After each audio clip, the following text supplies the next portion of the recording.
You're listening to Business English Pod, the business English podcast for professionals on the move.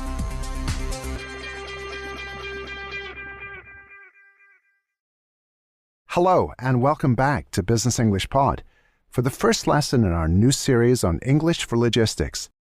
In this lesson, we're going to focus on discussing modes of transport and shipping options. Before we get started, a quick reminder that a PDF transcript for this lesson, along with hundreds of others, is available on the BEP website. Premium members can also access extra resources for every lesson. To take a free trial, just head over to www.businessenglishpod.com. In international business, products rarely stay in one place for long. They move between suppliers, warehouses, ports, and customers across different countries and time zones. To manage all this successfully, we need to learn the language of logistics. Discussing logistics effectively starts with understanding and using key logistics vocabulary. This includes terms related to shipping schedules, transport arrangements, documentation, and responsibilities. If we're comfortable with the language, we can discuss plans clearly and confidently in real business situations. For starters, there are several basic logistics terms that everyone should know. From there, you can talk about different transport modes and Incoterms, which define responsibilities of different players in the movement of goods. And as we plan and negotiate, it's useful to be able to state your priorities. In today's dialogue, we'll join a conversation between Cam and Anna. Cam is a production manager with Boston Vintage, an American clothing company with manufacturing in Eastern Europe. Anna is a logistics manager with Global Freight Express. Anna has been hired to help Boston Vintage with its complex logistics needs. As you listen to the dialogue, try to answer the following questions. 1. What are the different modes of transport that Cam and Anna discuss? 2. In deciding how to move products from Europe to the US, what is Cam's priority consideration? 3. What abbreviations are used to talk about the responsibilities of buyers and sellers in shipping?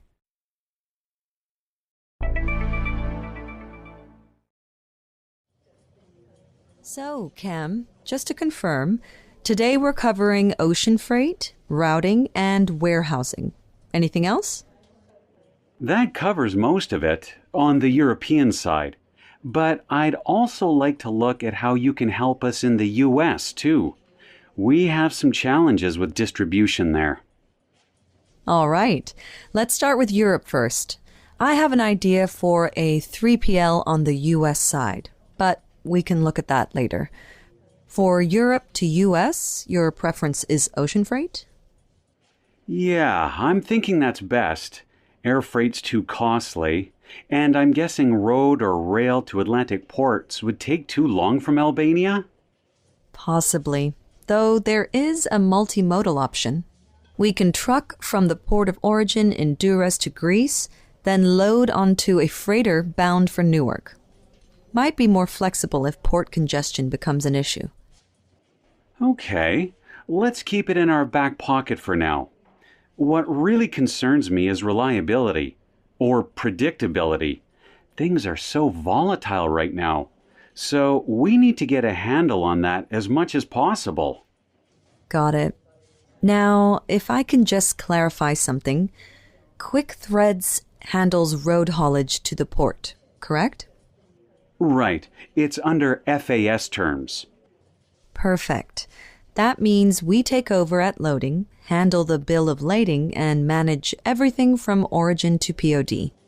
If it were FOB, our responsibility would start once loaded on the freighter. Good to know. I just wanted to be sure we're aligned. Now, let's talk about routing, yeah? Quite a bit to cover here.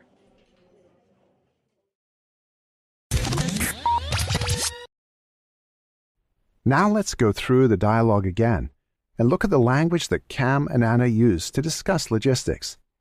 At the start of the conversation, they are defining the scope of the operation. So, Cam, just to confirm, Today we're covering ocean freight, routing, and warehousing. Anything else? That covers most of it on the European side. But I'd also like to look at how you can help us in the US too. We have some challenges with distribution there. As we can hear, Anna will be supporting logistics planning in both Europe and the United States.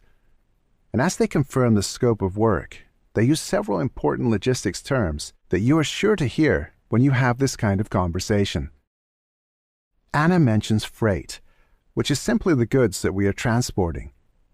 She also talks about routing, which refers to selecting transportation pathways, and warehousing, which is storing goods when they are not being transported. You also hear Cam mention distribution, a term that covers the overall process of getting products from the manufacturer to the final customer. These are all important and common terms used in discussing logistics. So let's practice them with a few more examples. Our team is looking at different routing options to shorten delivery times. With better warehousing facilities, we've reduced product damage during storage. Our distribution center manages deliveries to more than 400 stores. We're looking at partnering with a 3PL to handle shipping and returns. Most of our goods come in by ocean freight, so transit times can be pretty long. Now let's get back to the dialogue, as we hear Anna mention 3PL, which means third-party logistics. Later in this series, we will get into this idea some more. All right, let's start with Europe first. I have an idea for a 3PL on the US side, but we can look at that later. For Europe to US, your preference is ocean freight? Yeah, I'm thinking that's best. Air freight's too costly, and I'm guessing road or rail to Atlantic ports would take too long from Albania? You can hear this term freight being used with the words ocean and air. As you might guess, these refer to different methods or modes of transport.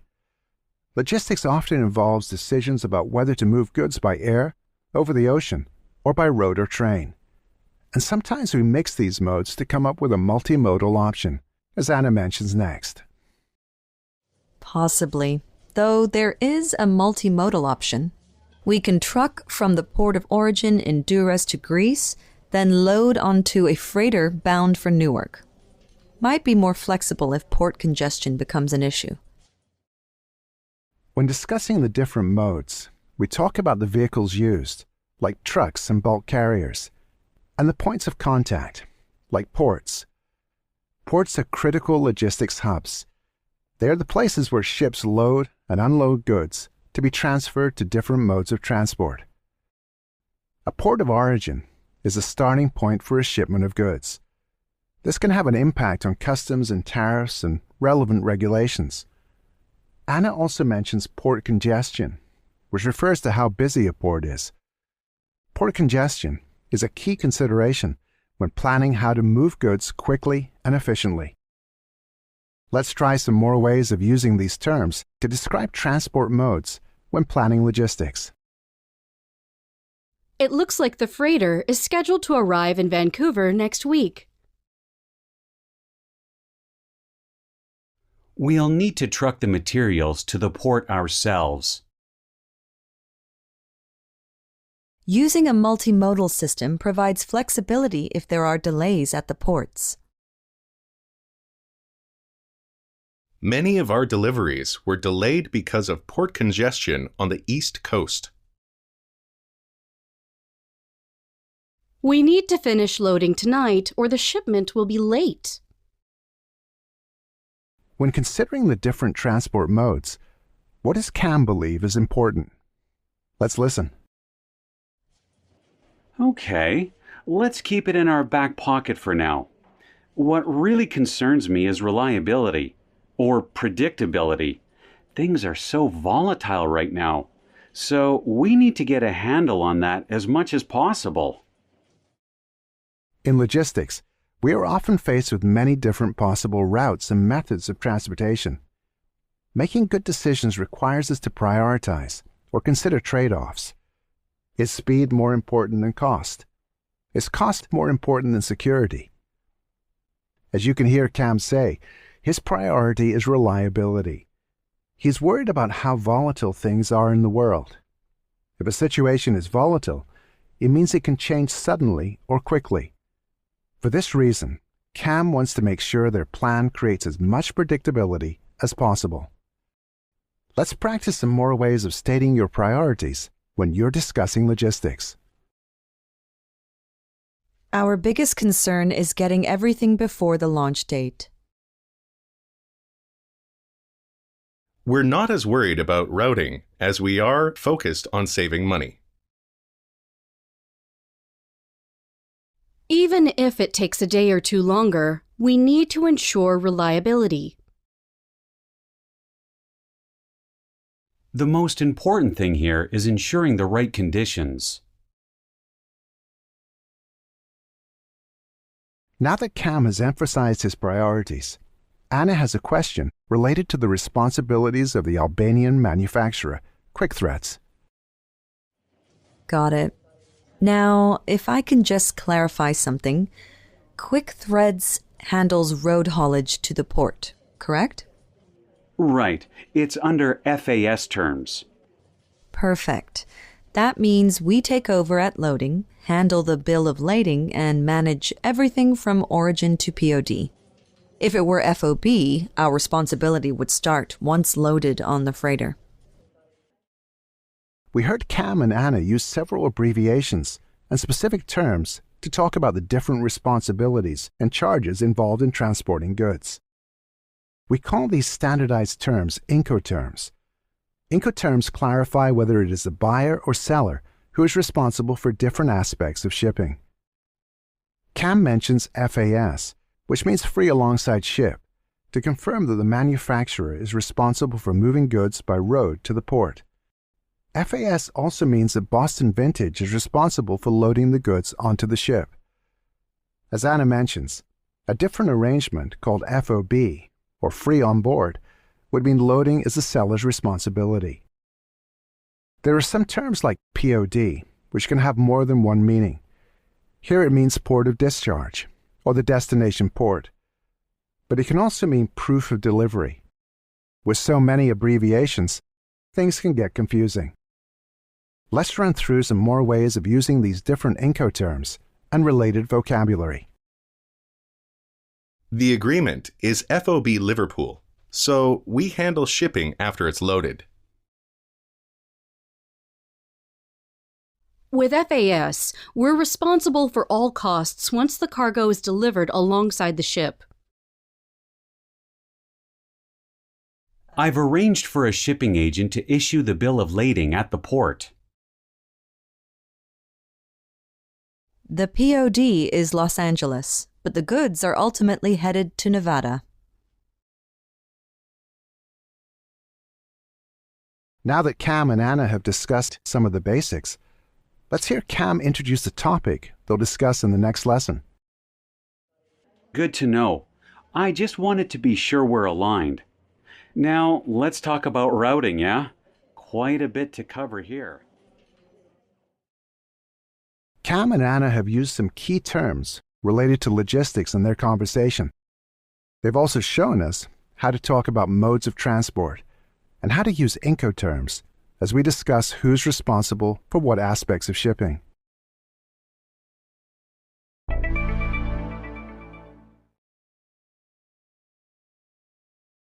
Now it's your turn to practice some of the key terms we've looked at in this lesson. In a moment, you'll hear a series of sentences with a word replaced with a beep. Repeat the whole sentence, including the missing word. Pay close attention to the words before and after the beep as clues to the missing word. For example, if you hear, I suggest this through Antwerp for quicker loading. you can say, I suggest routing this through Antwerp for quicker loading.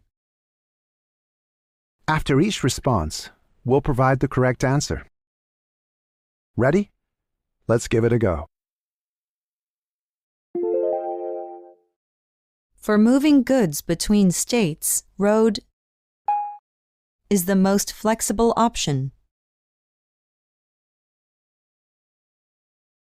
Answer. For moving goods between states, road haulage is the most flexible option.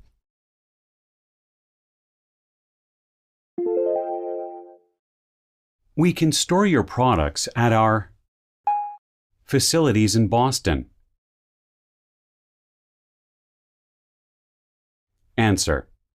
We can store your products at our warehousing facilities in Boston.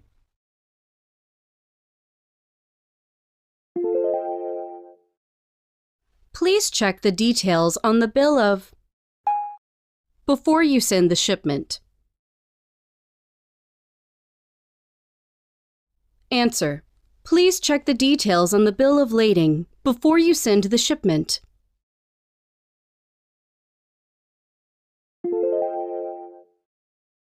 There is no direct sea route, so our best option is by road and rail. Answer. There is no direct sea route, so our best option is multimodal by road and rail.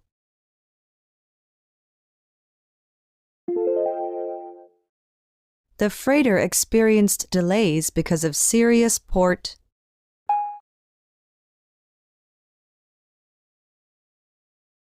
Answer. The freighter experienced delays because of serious port congestion.